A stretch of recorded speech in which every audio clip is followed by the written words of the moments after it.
back to my channel. Today I wanted to talk to you about the books that I read in May.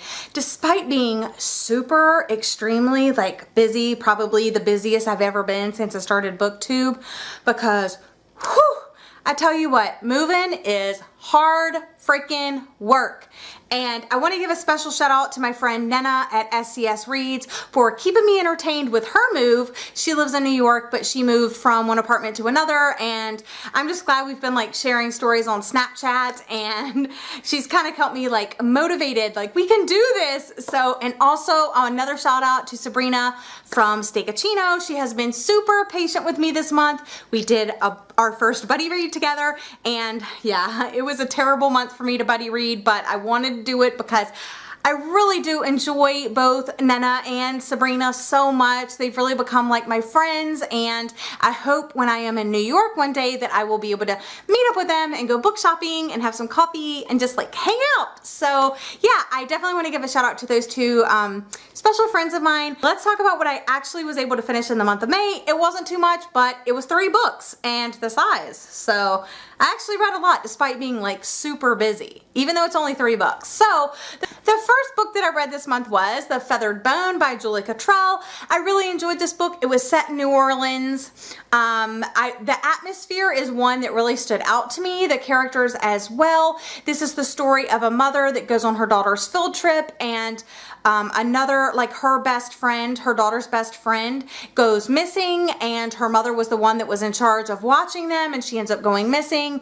And it's kind of told in sort of 2 points of view, what's happening currently in the girl that goes missing, and what they're looking for her and stuff like that. What really kind of put this book over the edge and made it super emotional and just heart-wrenching is it talked about the events of Katrina. And that's very near and dear to my heart because I know people that live in Louisiana and lived through Katrina, and I remember seeing it on the news. So this is an adult fiction book that kind of tackles some deeper themes and messages about family and love and loss and hope and moving on and strength and just there were times in this book I was like, can it get any worse?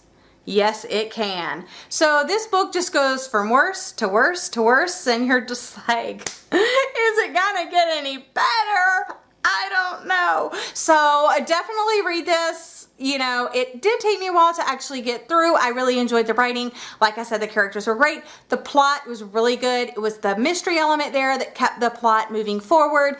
Yeah, I really enjoyed this book, and I definitely recommend it to all of my adult fiction lovers out there. Yeah, it was really good. I love the cover, and yeah, I actually want to check out one of her other books. I don't remember the title offhand, but when I read this and enjoyed it, I added her other book to my Amazon wish list, so I hope I can get that soon. But yeah, it's really I liked this one a lot. I don't remember what I actually gave it though, so let me check. It was either a 4 or 5 stars. I'm pretty sure it was 5, but let's double check. Yeah, I gave this 4 stars. I didn't write a review on Goodreads for this one, but I gave it 4 stars. It was really good, and yeah, you should definitely check it out if you're in that kind of New Orleans kind of mood, and because it does talk about the landscape and the people and the food and the culture and just kind of everything. So I really enjoyed it, and the story is great itself as well. So thumbs up for me. Next up, I did not want to be spoiled, and I'm so glad that I picked this book up, so I actually picked it up and read it right away, and that is The Raven King by Maggie Stiefvater, the 4th and final book in the Raven Cycle series. And I'm so happy for Patty sending me the first 3 books in the Raven Cycle, and now I have the 4th and final one. I read this book, I loved it. I obviously can't talk much about the plot, but it centers around, well, the whole kind of, series centers around a girl named Blue and the Raven boys that go to this prep school, and they are the Raven boys because that's their school thing. And just kind of there's paranormal, and there's friendships, and there's romance, and there's just kind of everything. It's the perfect story. I won't say that this one was my favorite, but this one really does pull at your heartstrings. And yeah, you absolutely, I kind of struggled on the second book. I enjoyed the third one, and I really enjoyed this one as well. I feel like it's been so long since I've read this book, and I actually just want to read like the whole series like all over again. I hope that I'm lucky enough one day to meet Maggie Stiefvater, because she is like a goddess. She's like the queen. And then the third and final book that I read this month, and the book that I actually buddy read with Sabrina from Stay Cucina, was Passenger by Alexandra Bracken. I have read The Darkest Minds and Never Fade, and this was the third book that I've ever read of hers. I think her writing is great. I think she has prose in it, but sometimes I think it's like either overdone or it's not enough. And Sabrina and I like really shared our thoughts each chunk of chapters that we read, and she made some really good points, and I believe that I made some really good points. I liked the characters, but there is a romance in this that I thought was unnecessary. I mean, the romance does not bother me at all, do not get me wrong, but I just don't think it was necessary, and I think the story would have been fine without it.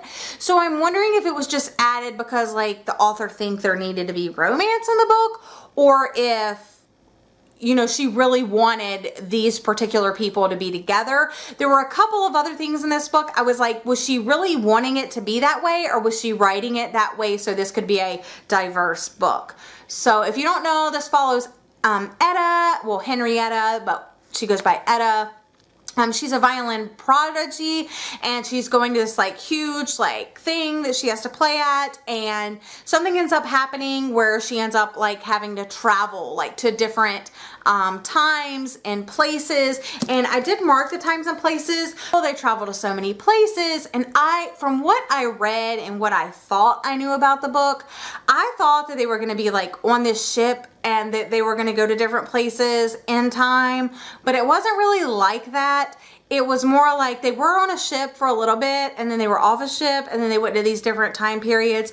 Some of the things that I really did like is some historical bits were thrown in, like places that they visited, like the Blitz in London and the Great Fire of New York and things like that. So I really did like that there were extra things added in that, you know, added to the story and the historical, like you really felt like, okay, they really are in this time period.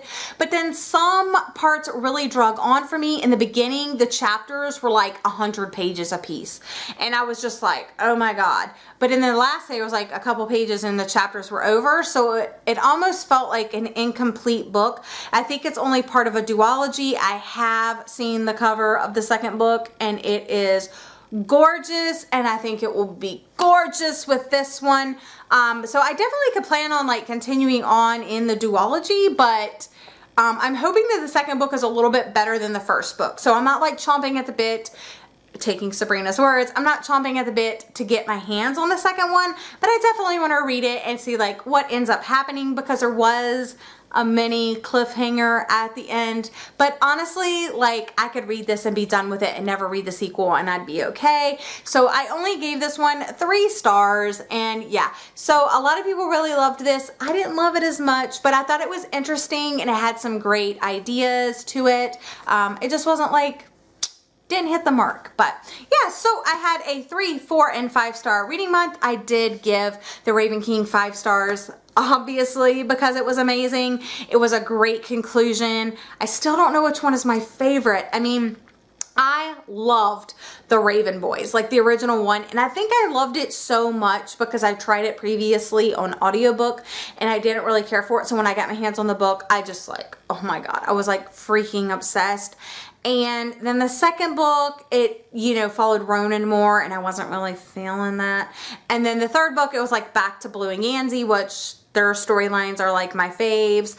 And then this one is like just kind of, there's just so much going on, but Maggie Stiefvater handles it like so freaking well. So if you haven't read the Raven Cycle, or if you've started it and you're kind of stuck a little bit, like push through and definitely give it a go, and then come back and let me know your thoughts. But if you've read any of these books and want to chat, let me know in the comment section down below. But that's all I have for you today.